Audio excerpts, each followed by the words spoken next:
a gente não sabe se vai conseguir renovar os vistos. A gente não tinha certeza disso, né? Então, até os 3 anos, 2 anos talvez, a gente não tinha certeza de renovar o visto. A minha mãe...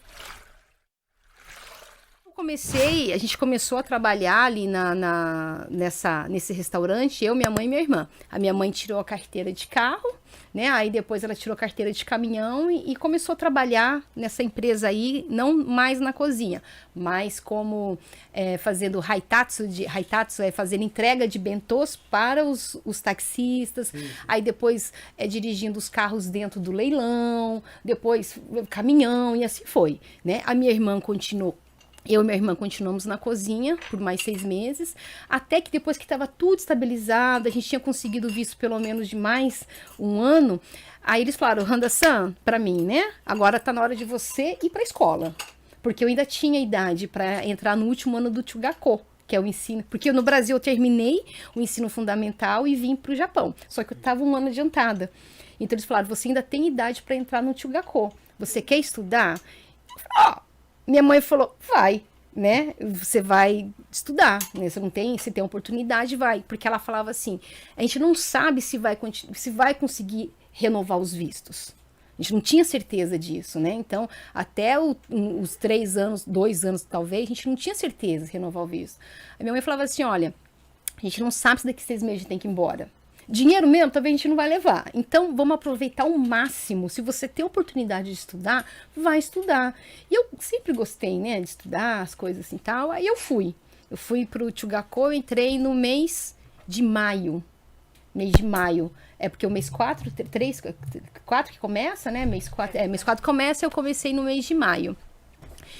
E comecei a estudar, né? Então, meus irmãos já estavam estudando, eu comecei a estudar, minha irmã continuou trabalhando lá e fazendo curso de japonês separado, né? Porque ela já era 1 ano mais velha. Sim. E para entrar no ensino médio aqui você tem que fazer prova e ela não tinha o japonês para isso. Então ela foi fazer separado. Então, pelo fato assim de eu estar estudando o japonês, né? Então é aquele negócio que todos os pais fazem. Olha, precisa resolver tal coisa, sabe falar japonês? Então vai lá resolver para mim, né? E pelo fato do meu pai ter falecido, né? E a gente era muito nova, então a gente acabou que tendo crescer muito rápido. Sim. Né? Então eu com 14 anos eu já tinha uma maturidade, né? Não era mais uma menininha, né? Sim. Então problemas assim, tudo que se referia à documentação era eu que resolvia. Então de um tempo, quem tirava o visto da minha família era eu. A gente não contratava mais empresa para fazer. Porque a empresa japonesa já tinha deixado tudo pronto, eles falavam, Randa-san, você consegue, vai e faz. Então, desde novinha, eu fui buscando informações. Eu com 16, 17 anos, eu tirava o visto de toda a minha família. Né? A documentação, tradução, aí... Numa época não tinha internet. Exatamente, né, amor? Não, na raça, não tinha internet, tinha que estudar. E com isso, o que aconteceu?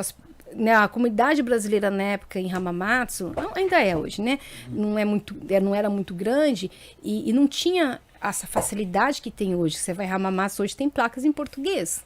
Na época, não.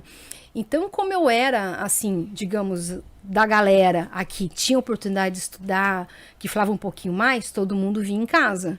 Vanessa, o que é isso? Ah, não sei não, mas eu vou pesquisar para você. Eu era muito atrevida, assim, sabe? Sim. Não sei não, mas eu vou pesquisar. Isso aqui, o contrato tá certo? E que não sei não, mas eu vou pesquisar. Era tudo assim. Eu ia lá na biblioteca da escola, pesquisava, perguntava para outro. Ia, assim, sabe? E fui resolvendo várias coisinhas. Aí, né, isso foi no Chugako. E foi muito legal. Época da escola, porque eu não falava nada de japonês, nada, né? Quando eu entrei na escola japonesa, fazia 6 meses que eu estava no Japão, então eu tinha uma leve noção. E eu fui a única estrangeira. Todas as escolas que eu passei, eu sempre fui a única estrangeira. E eles, assim, me acolheram de uma forma, né, que eu sou muito grata aos meus professores do Chugako.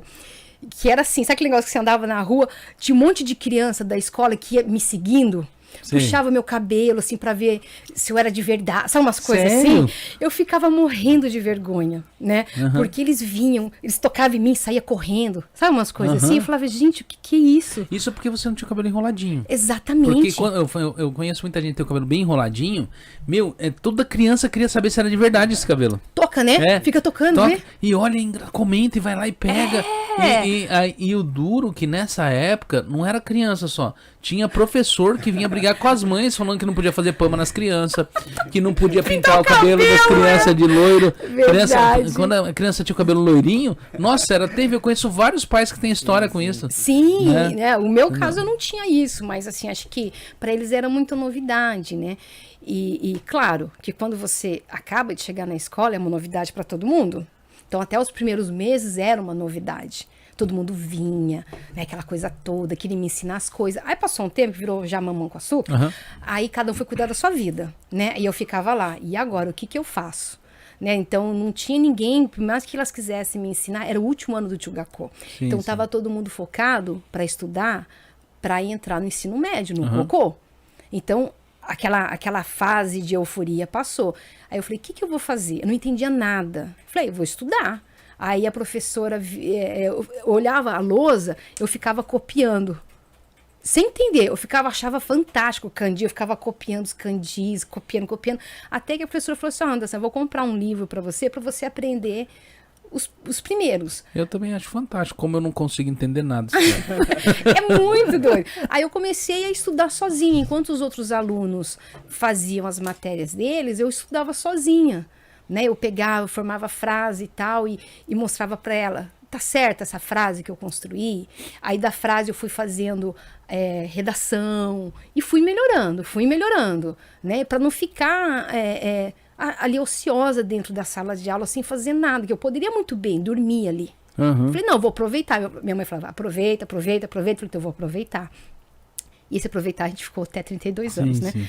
Mas, aí quando eu estava para terminar o ensino fundamental, o Tanino Sensei, né, a professora responsável, falou assim, Anderson, você quer continuar estudando? Eu falei, eu quero continuar estudando. Eu falei, então eu vou te treinar.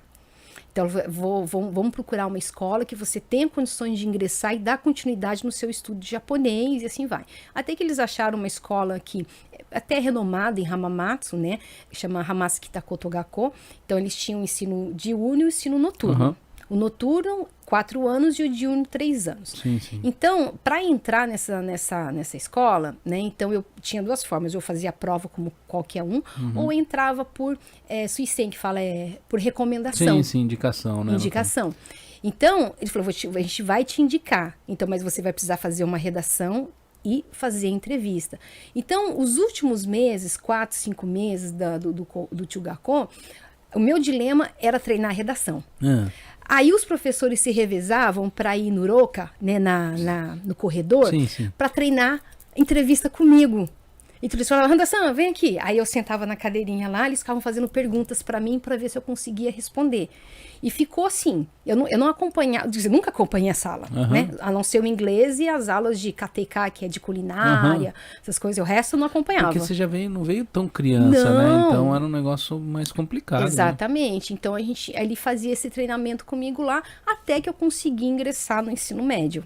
Né? Aí no ensino médio foi a mesma coisa, foram 4 anos de muita dedicação, os professores me ajudando e tal, e nessa época, como eu estudava à noite, eu comecei a trabalhar de dia, né? Porque na época do Tchugakô eu não tinha idade para trabalhar, né? Apesar de que eu ajudava minha mãe num restaurante brasileiro que tinha em Hamamatsu, que é uma outra história também. Aí, foi aqui que eu conheci meu marido, né? Então, assim. Então você vai ter que contar. Depois né? Assim, começou os contatos, foi uma outra história.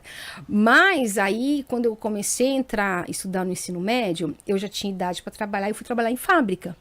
Era uma fábrica perto da minha casa, que eu entrava às 6 horas da manhã, saía às 4 horas da tarde, saía correndo para casa, tomava um banho, ia de bicicleta, colocava o uniforme saião, que na minha época era o saião, né? Não enrolava não, era o saião mesmo, né? Ia para a escola e começava a estudar às 5 horas, 5 e meia, ia até às 9h30 da noite, e depois disso eu fazia bukatsu. Sim. Né? Então, uma coisa que me ajudou muito no Tchugakô, e eu dei continuidade até o Cocô, foi o esporte, né?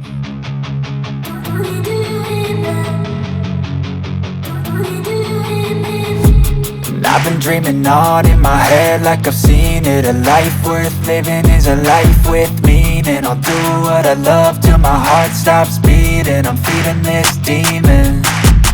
Got a taste, can't erase bitterness in my face. Work a job every day till your dreams fade away. Like a card, never change, play the game that we say. I need a break. Time staying strong, need to move. I've seen a lot of change, been through a lot of pain. Some things are not the same. I